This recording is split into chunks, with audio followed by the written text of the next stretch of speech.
Mayor Steen. Present. Councilmember at Large Anderson. Present. Councilmember Hagan. Present. Carolyn. Present. Enright. Present. King. Present. Austin. Present. Jordahl. Present. We have a quorum, Your Honor. Thank you. Item 1 is a motion for adoption of the agenda. So moved. Is there a second? Second. All in favor?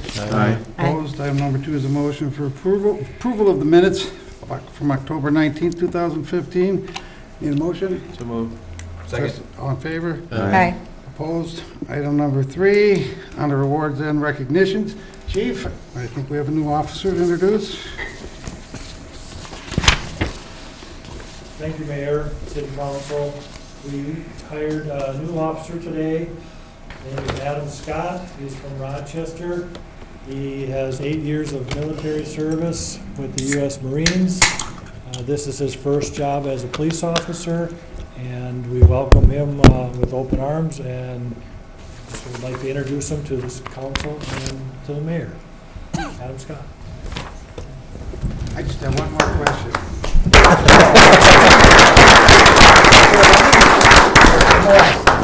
All right. Okay, secondary. Yes, sir.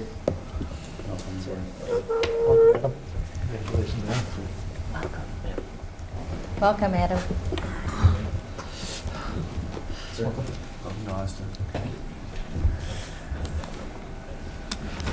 Okay, thanks, Adam.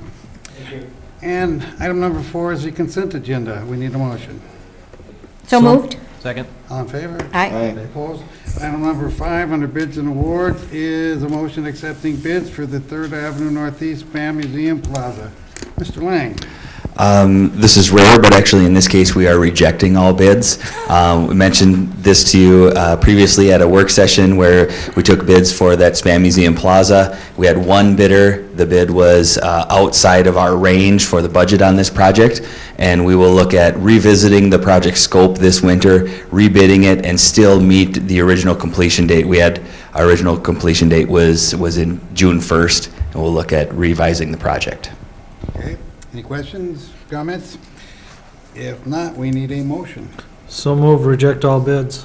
Second. Any more speaking? All in favor? Aye. Opposed? Item number 6 is a resolution accepting bids for the library boiler system. Stephen. Yes, with this project over at the library is to replace some original boilers that are approximately 20 years old.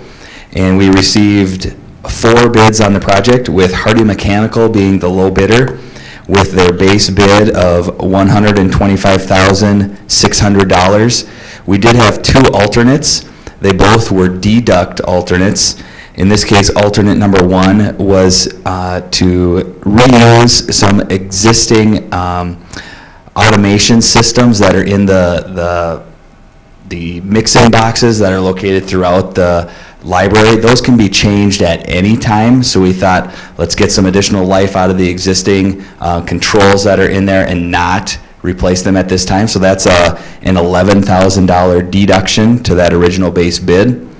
And the second alternate, number 2, was, we're coming into the heating season. We have it in the specs that they need to maintain heat in the library throughout the winter. So there are 2 boilers in there, and they'll do 1 boiler at a time. And we thought that maybe some of the piping needed to do 1 at a time might be costly. So we said, well, why don't you give us a deduct to just do the entire project in the spring outside of the heating season? That deduct was only $1,500. Therefore, we feel that we should move forward with the project now. Something could happen to those boilers this winter. We could end up spending more than $1,500 this winter if something happened to them. So therefore, we'd recommend awarding the base bid and deduct alternate number 1 to Hardy Mechanical. Any questions, comments? If there are none, we need a resolution. So move the resolution. Second. Second, Mr. Dankert. Councilmember Hagan. Aye. Carolyn. Aye. Enright. Aye. King. Aye. Austin. Aye. Jordahl. Aye. Councilmember at Large Anderson. Aye. Resolution passes 7-0, Your Honor. Thank you. 18 is a resolution accepting bids on a rental loader lease. Well, we skipped number 7. Yeah, 7 has been removed. Okay. Each year for our snow removal operation, we rent a loader and we take informal bids from different dealers and those other contractors that may be able to meet the requirements of the loader lease. This year, the low bid proposal was from Ziegler Cat for a 930K loader in the amount of $14,900. And we'd recommend awarding it to Ziegler. Council, if there's nothing, we need a resolution. So moved. Second. Mr. Dankert. Councilmember Hagan. Aye. Carolyn. Aye. Enright. Aye. King. Aye. Austin. Aye. Jordahl. Aye. Councilmember Large Anderson. Aye. Resolution passes 7-0, Your Honor. Thank you. Under petitions and requests, number 9 is a motion authorizing the city recorder to sign a League of Minnesota Cities insurance waiver stating the city does not waive statutory tort limits. Mr. Dankert. Annually, the City of Austin goes through their insurance policy updates for the following year, and we're working on that with the League of Minnesota Cities and our local insurance provider. And annually, council is requested to approve a waiver form, which in essence says the member does not waive the monetary limits on municipal tort liability established by Minnesota Statutes 46604. So by doing that, we are limited to what our loss could be should anybody come after us for anything related to our insurance coverage to $500,000 or $1.5 million aggregate. So at this point in time, we request council approve signature of the authorization for the waiver form. Council, you have anything? If not, we need a motion. So moved. Is there a second? Second by King? All in favor? Aye. Opposed? Item 10 is a resolution authorizing and accepting a grant from the state of Minnesota for the Oak Park Mall project. Tom? This is one of the final pieces for the Oak Park Mall project. This is a $375,000 grant that the state of Minnesota granted to us for the Oak Park Mall project. We're one of only like 4 communities that received any grant awards. There were many that did not. It was a small pool of cash available. The state of Minnesota has, now that the Oak Park Mall deal has been assigned and is ready for closing, they forwarded down the grant agreement for us to access that $375,000. It will be a grant to the city of Austin, so as Hy-Vee has bills related to such, they submit them to us. We ask the state for the money. State gives it to us. We give it back to Hy-Vee.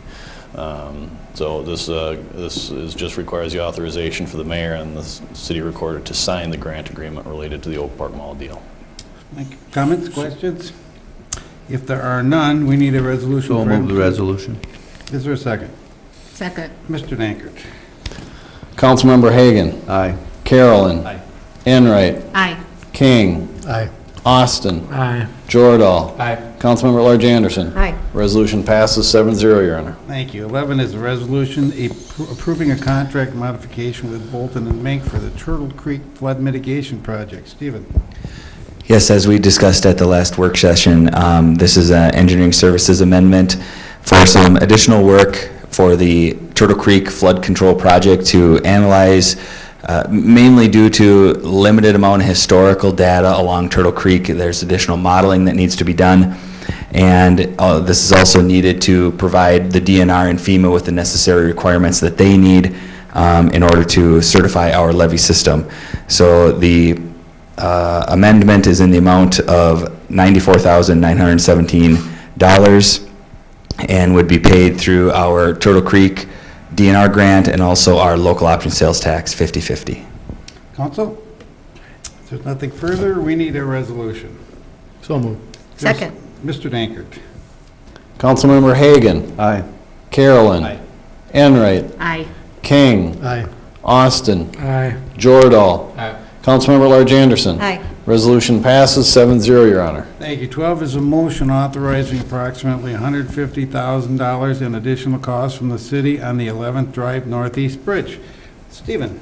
There are 3 main items that the city is to cost participate in this project with MnDOT for the replacement of the 11th Drive Northeast Bridge.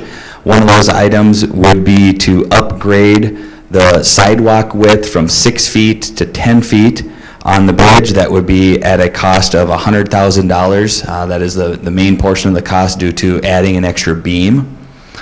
There is also item for aesthetics. We've developed a look or a theme of what the bridges are going to look like as they're replaced through Austin. And MnDOT will cover up to 7% of the bridge costs, and anything over that would then be the city's responsibility. We've estimated this to be something less than $25,000 for a city cost for the aesthetics. And then thirdly would be landscaping. Again, with that plan that we have developed for the bridge replacement, we've identified plantings and things that would be associated with these bridge replacements. And MnDOT will cover up to 2% of the non-bridge structural costs. And again, we think that the landscaping design will exceed that cost, again, being something less than $25,000 for city share, totaling $150,000 of city costs for this project. Council? If there's nothing further, we need a motion. So moved. Is there a second? Second. All in favor? Aye. Opposed? 13 is a motion authorizing city associated costs as part of the Highway 105 projects. Stephen? This is very similar, where MnDOT is planning to reconstruct Highway 105 through Austin next summer in 2016. And there are some costs associated with that project that are city responsibility. Some of those would be parking lanes on 12th Street Southwest. Back when this project was originally designed many, many years ago, the city entered into an agreement that they would be responsible for parking lanes. So therefore, that rolls over into this project. We also have looked at pedestrian flashers. 3 of those will be installed in and around Banfield School, along with bicycle symbols and striping. We also have some city costs for signal lights so anytime a signal light goes in, if that mast arm controls a city street, we then pay a certain portion of that cost associated with that. And then in general, just some construction engineering. So there is a total of $319,158.75 that we can use our state aid funding for. There's also some local costs associated with the project, and that would be for adjusting manholes. We have a lot of manholes with our sanitary sewer system. It may be Austin Utilities Watergate manholes, things like that need to be adjusted. We will also be billed for that cost. Some of it will be ours, some of it will roll over to Austin Utilities, but there's an estimated cost of $18,846 for that. So those 2 funding sources, again, would be paid for out of our state aid account, and then out of our wastewater treatment plant fund for the manhole adjustment. And we would recommend approving this agreement with MnDOT. Council, anything additional? If nothing, then we need a motion. So moved. Second. All in favor? Aye. Opposed? 14 is a resolution engineering services for Turtle Creek 2 design. Stephen? Council recently authorized the annexation of Turtle Creek 2, mainly due to sewer system issues in that area. So the next step would be that area will officially become annexed to the city on January 1st of 2016. But in order to start the design process and get some work going before we get a bunch of snow on the ground, we have received engineering services quotes from 3 different consultants to do a topographic boundary survey, a preliminary design with cost estimates. They'll look at different designs to service this area and which is most cost effective. Then from that, they will do a final design with plans and specifications and advertise for bids. We have received 3 proposals, with the low proposal for engineering services coming from Jones, Haugen, Smith in the amount of $26,960, and we would recommend extending a contract to Jones, Haugen, Smith. Council, anything? If not, we need a resolution for item 14. So moved. Is there a second? Second. Mr. Dankert? Councilmember Hagan. Aye. Carolyn. Aye. Enright. Aye. King. Aye. Austin. Aye. Jordahl. Aye. Councilmember Large Anderson. Aye. Resolution passed 7-0, Your Honor. Thank you. Item number 14, or 15. We're on 15, right? Yes. 15 is resolution granting a wine and strong beer and Sunday wine license to George's Pizza, LLC, DBA George's Pizza. I think self-explanatory. We just need a resolution. So moved. Second. Mr. Dankert? Councilmember Hagan. Aye. Carolyn. Aye. Enright. Aye. King. Aye. Austin. Aye. Jordahl. Aye. Councilmember Large Anderson. Aye. Resolution passes 7-0, Your Honor. Thank you. 16 is resolution declaring the property at 808 Fifth Avenue Northeast a hazardous structure. If there are no questions, we need a resolution. So moved. Second. Mr. Dankert? Councilmember Hagan. Aye. Carolyn. Aye. Enright. Aye. King. Aye. Austin. Aye. Jordahl. Aye. Councilmember Large Anderson. Aye. Resolution passes 7-0, Your Honor. 17, a resolution or a motion? Looks like another- Just a motion for 17. Okay. 17 is a motion granting the Planning and Zoning Department authority to remove junk and/or illegally stored vehicles at 2017 Third Avenue Northeast, a collaborative property. We need a motion. So moved. Second. All in favor? Aye. Opposed? 18, which is our addition, is a resolution approving a modification of contract with Struck and Irwin Paving, Inc. for paving rehabilitation work at the Austin Municipal Airport. Mr. Lang? Yeah, this resolution is really just to accept the final quantities on the project. During our Public Works tour that we did, we went through the Austin Municipal Airport and talked about this project. It was just getting underway at that time. Dealt with some joint and crack repair at the taxiway and the apron, and then a slurry seal to resurface all the asphalt pavement out at the airport. The original contract with Struck and Irwin Paving was in the amount of $202,254,000. Is that it? And no, I was just thinking if I read that number correctly, sorry.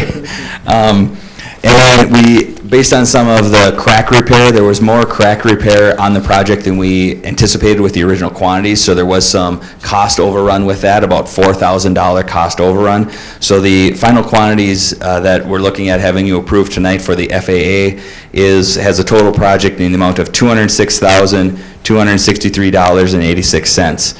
Again, that will be split 3 ways, with 85.13% being paid with federal grant, 8.74% being paid with a state grant, and 6.13% paid locally. We would recommend approval of these quantities. Council, any questions? If not, we need a resolution. So moved. Second. Mr. Dankert? Councilmember Hagan. Aye. Carolyn. Enright. Aye. King. Aye. Austin. Aye. Jordahl. Aye. Councilmember Large Anderson. Aye. Resolution passes 7-0, Your Honor. Okay, that's our agenda tonight. Now we've moved this section to the end now. Are there any citizens that wish to address the council? We don't care if they're on the agenda or not. Normally we do, because we're done with the agenda. So basically, if you talk to the council, you can talk to us about anything. If not, we now come to reports and recommendations. What? Oh, I do have an announcement here. 16. okay. I'm Sid Brown from the Austin Village Co-op, 2301 10th Street Northwest. The Village Co-op is aware that Minnesota state funds are not available at present to build at Fox Point, but since circumstances might change to bring about building there, villagers will continue to monitor your meetings until it is clear in our minds that our driveway is not going to be used as part of a road to build access to Fox Point. We don't know anything about that yet, so Just in it has to case, be right? clear in our minds. Thank you. Okay. Anybody else? Now let's start with Jeremy tonight on reports and recommendations. Nothing, Your Honor. Abe? We had a League of Minnesota Cities, Southeast Minnesota meeting here last week. Went very good. We had a number of councilmen attended, and things like this come up every, I think, so often. And Austin is going to also host another event next summer. And what is that, Craig? Coalition of Greater Minnesota Cities. So Austin's becoming a good meeting place. Thank you. It's always been a good meeting place. People are just starting to Yeah. find out. Exactly. Mike? There was a Community Education Advisory Board meeting, just went over the fall schedule, getting ready. They're signing up everything for the winter schedule, should be coming out soon now, so that was the main items there. Thank you. Yeah? I also attended the League of Minnesota Cities Regional Meeting, and Southeast Minnesota League of Municipalities was a combined meeting on October 29th, which was really nice to have Austin host the regional meeting. And HRA will be holding a meeting tomorrow. That's it. Okay. Let's see. Jeff? I have nothing, Your Honor. Steve? Nothing, Your Honor. Karen? Nothing, Your Honor. Craig? Senate Capital Investment Committee was in town, and Senator Sparks was happy with the meeting, and appreciate the mayor and Stephen and Tim Ruzak helping us in the presentation, so thought it went well and positively received, and we'll see how it goes in the legislative session. Okay. Any reports? Tom, Holly, and Kim have something. Tom? Since there's no work session tonight, just wanted to update council, we're set to go with the final truth and taxation hearing materials plus the 5-year capital improvement plans. We'll be working on those. I do have one change from what we discussed in the past. I've got some additional police amortization aid coming in, a state grant, and it appears utilities is probably going to turn this building over to us earlier than we planned, so I'm just going to take that additional revenue and plug it into utilities expense for City Hall. And otherwise, we should have those documents ready within the next couple weeks, and we'll have an electronic version put into Dropbox, but if you want a hard copy of either one, please let us know and we'll make you one. Holly, did you have something for us? Yeah, I have an update on our flood insurance and our programs related to that. As you know, or most of you know, the City of Austin participates in the National Flood Insurance Program, which is a federal program and the only source of flood insurance in the U.S. In addition to meeting basic NFIP requirements, we also participate in the Community Rating System, which is a voluntary program which credits additional flood protection measures beyond ordinance enforcement, such as our flood buyouts, our open space preservation, and our outreach projects. By participating in these projects and participating in this program, it results in a discount in flood insurance premiums for our residents. We just finished our verification with FEMA, and we have a preliminary letter from them that we maintained our Class 5 rating, which amounts to a 25% discount for flood insurance premiums for those people who are in the floodplain. And what's there, one more? Kim. Kim? Thank you. I'd just like the citizens to know that we will have free curling at Packer Arena tonight from 6 to 8, so come on down, as well as Saturday, 11:30 to 2:30. So here's your chance. You should get out and do this. All right. And if there's nothing else, then we need a motion to adjourn till Monday, November 16th. So moved. Second. All in favor? Aye. Opposed? All right. Judy, you're out. You're not curling tonight, Judy? Yeah, I won't be able to curl tonight. Darn. Well, Judy can't make it.